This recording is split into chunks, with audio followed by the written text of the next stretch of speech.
지난 한 주간 있었던 정치 현안에 대해 이야기해보는 시간, 사정없는 5분 정치 토크 4.5정 시간입니다. 앞서도 보도해드렸지만 조국 장관 일가에 대한 검찰 수사가 막바지로 치닫고 있습니다. 네, 이번 주 정경심 교수에 대한 구속영장 청구 여부가 결정되는 데다 첫 재판 절차도 진행되는데요. 이번 주 역시 뜨거운 이슈가 될 것 같습니다. 명지대 김용준 교수와 함께 얘기 나눠보겠습니다.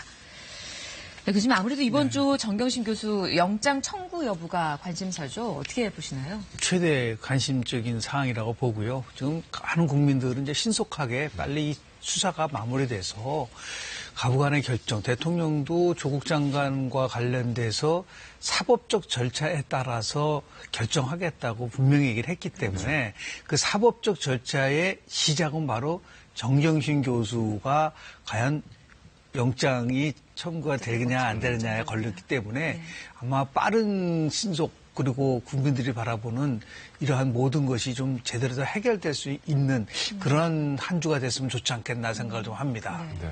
자, 한편 조국 장관 어제 오후 국회에서 당정청 고위급 회의를 갖고 검찰개혁에 대한 강력한 의지를 표명을 했지 않았습니까? 네. 뭐 특수부 축소 개편안 당장 내일 의결 절차를 밟을 예정인데 그야말로 속전속결입니다. 전방위적인 검찰개혁을 지금 이제 개혁안을 내놓고 있는데 저는 두 가지라고 봅니다. 하나는 조국 장관을 임명을 할 때 대통령이 검찰개혁의 적임자라고 얘기를 했잖아요. 그러니까 당연히 조국 장관이 경찰개혁의 적임자라는 걸 보여줄 수 있다는 것은 여러 가지 검찰개혁 방안을 제시하면서 국민이 이제 판단하라는 부분이 하나 있는 게 아닌가라는 생각이 좀 들고요.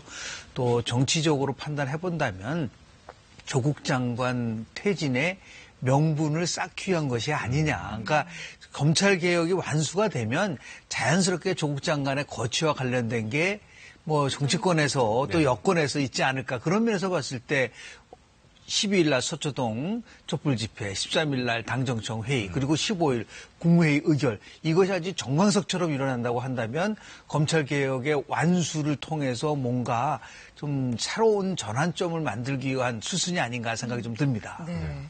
여권 측이 이제 검찰개혁을 위해서 야당에 통큰 결단을 부탁을 했는데 사실 어떤 반응이 좀 미지수긴 합니다.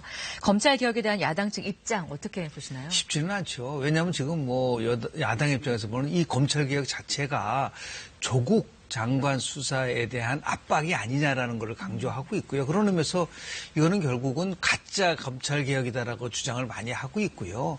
그다음에 검찰개혁은 세 가지로 나눠져 있어요. 검경 수사권 조정 문제는 이 국회, 공수처법은 국회에 아니고 두 번째는 검찰의 정치적 중립에 대한 문제, 마지막으로 지금 얘기하는 검찰권 문제를 포함해서 뭐 직접 수사라든지 특수부 축소라든지 이런 거는 이제 검찰 내부에서의 상황이기 때문에 검찰개혁의 진정한 의미를 야권에서는 정치적 중립으로 보고 있기 때문에 이것을 시행하는 것은 결국은 장관이 퇴임하고 그리고 윤석열 총장이 정말 뭔가 국민이 납득할 수 있는 그러한 절차와 방법에 따라서 수사를 마무리하는 것으로 보기 때문에 아마도 야당이 쉽게 동의하기가 어려울 것 같습니다.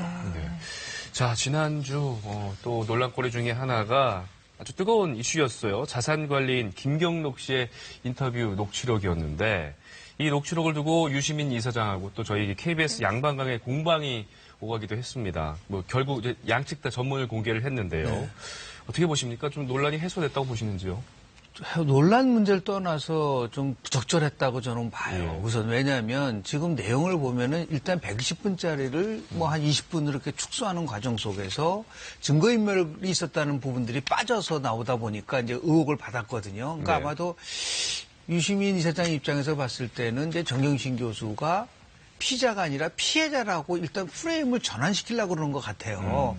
그런데 문제는 뭐냐면 그 과정 속에서 뭐 KBS하고 검찰하고 유착관계를 얘기를 했다는 부분들에 대해서는 이거는 굉장히 그 큰 문제점을 얘기될 수 있는 것이고 또 두 번째는 KBS의 보도 행태에 관련돼서 직접적으로 압박하는 모습을 보인다는 것은 저는 국민의 방송인 KBS에 대한 아주 그냥 부적절한 나름대로의 개입이라고 볼 수도 있어요. 이 부분에 대한 거는 다시는 어떤 형태든 간에 있어서는 안 되는 부분이 있다고 보고요. 자기 의견을 얘기하는 거는 좋지만 정확하게 팩트 체크를 중심으로 해서 일어나지 않으면 이거는 굉장히 다른 공방으로 풀 수 있고 방송과 관련돼서는요.